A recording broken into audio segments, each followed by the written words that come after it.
அனைவருக்கும் ஆத்ம நமஸ்காரம்.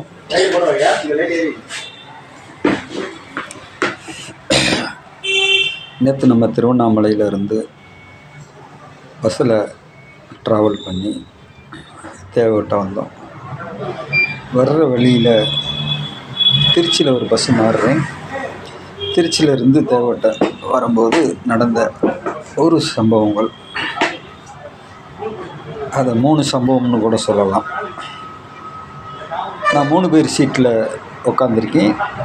டிரைவர் சைடு, அதாவது ஜன்னல் ஓரத்தில் உட்காந்துருக்கேன். ஒரு பெண்ணு தன்னுடைய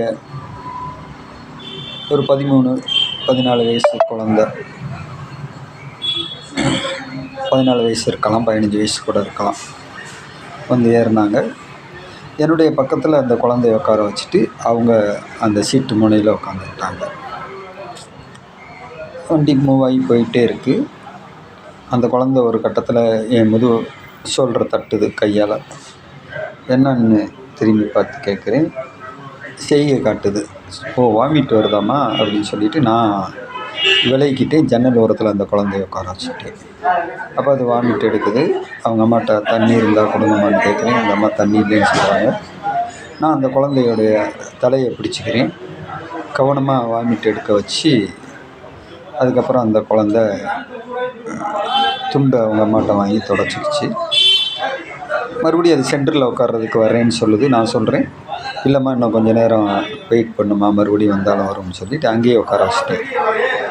இப்போ வண்டி மூவ் ஆகி போயிட்டே இருக்கா. ஒரு கட்டத்தில் அவங்க இறங்கிடுறாங்க.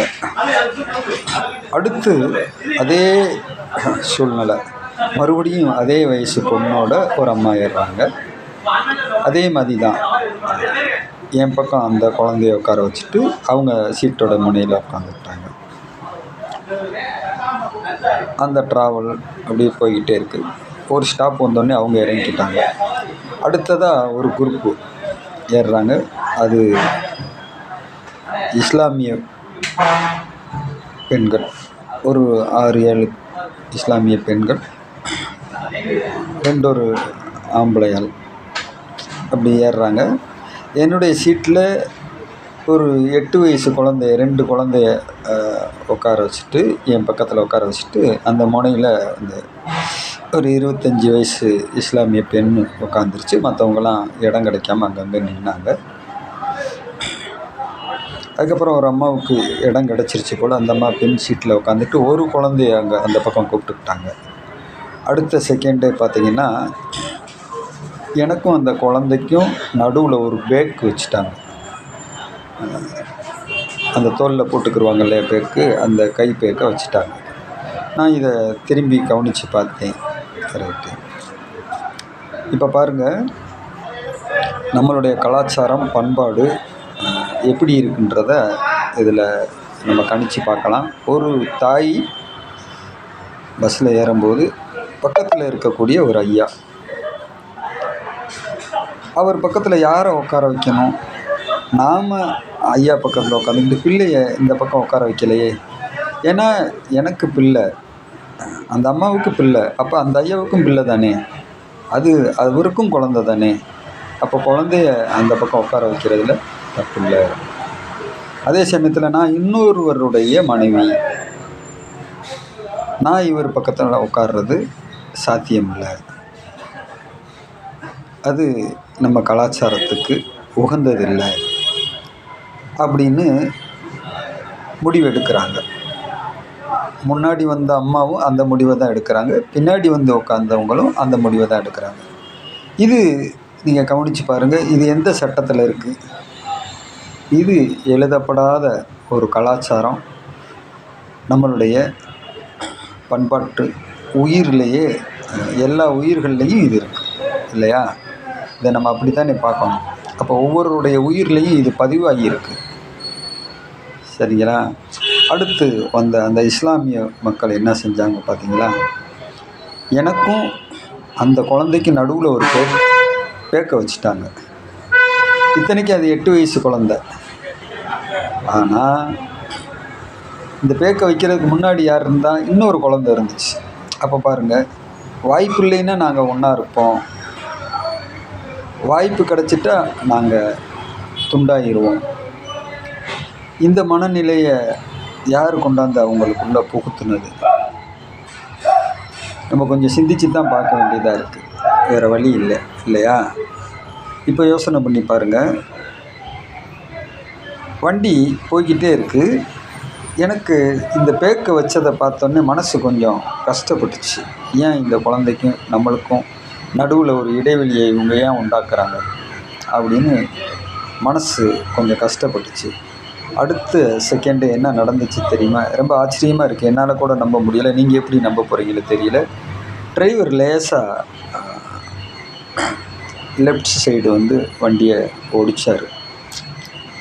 ரன்னிங்கில் தான் இருக்குது, எந்த பக்கமும் திரும்பவெலாம் இல்லை. லேசாக ஓடிச்சார். ஓடித்த உடனே அந்த பஸ்ஸில் யாருமே கீழே விழுவலை. எல்லாருமே சீட்டில் தான் உட்காந்துருக்காங்க. நான் சொல்கிற அந்த 25 வயசு பொண்ணும் இந்த குழந்தையும் இந்த பேக்கும் 3 பேரும் மட்டும் கீழே விழுந்தாங்க. அந்த பொண்ணு விழுகுது, அந்த பொண்ணு பக்கத்தில் இந்த குழந்தை விழுகுது, இந்த குழந்தைக்கு மேலே பேக்கு விழுகுது. இப்போ நான் என்ன செய்ய முடியும்? பிடிக்கணும்னு என்னுடைய மனம் மூவ் ஆகுது. ஆனால் எதை பிடிப்பேன் நான்? குழந்தைய பிடிப்பேனா? குழந்தைக்கு முன்னாடி இருக்கிற பேக்கை பிடிப்பேனா? இல்லை இப்படி நம்மளுக்கும் அவங்களுக்கும் நடுவில் அவங்க ஒரு கேப்பை உண்டாக்கி மெயின்டைன் பண்ணுறாங்களே, இப்படி இருக்கும்போது நம்ம அந்த குழந்தை மேலே நம்ம கைப்பட்டால் அதை அவங்க எப்படி எடுத்துக்கிடுவாங்க? இந்த மனநிலையெல்லாம் எனக்கு அந்த ஒரு செகண்டில் ஓடி முடியுது. ஆக மொத்தம் எதையுமே என்னால் பிடிக்க முடியலை. அந்த மனம்தான் உண்டாகுதே தவிர அதை செயலாக கொண்டு வர முடியலை. இந்த பண்பாட்டுக்குள்ளே தான் நாம் வளர்ந்துக்கிட்டு இருக்கோம். இதில் நம்ம தெரிஞ்சுக்கிற வேண்டிய விஷயம் என்னன்னா, எல்லா உயிர்களுக்குள்ளேயும் இயல்பாக பதிஞ்சிருக்கக்கூடிய கலாச்சாரம் அது இயல்புலேயே இருக்குது.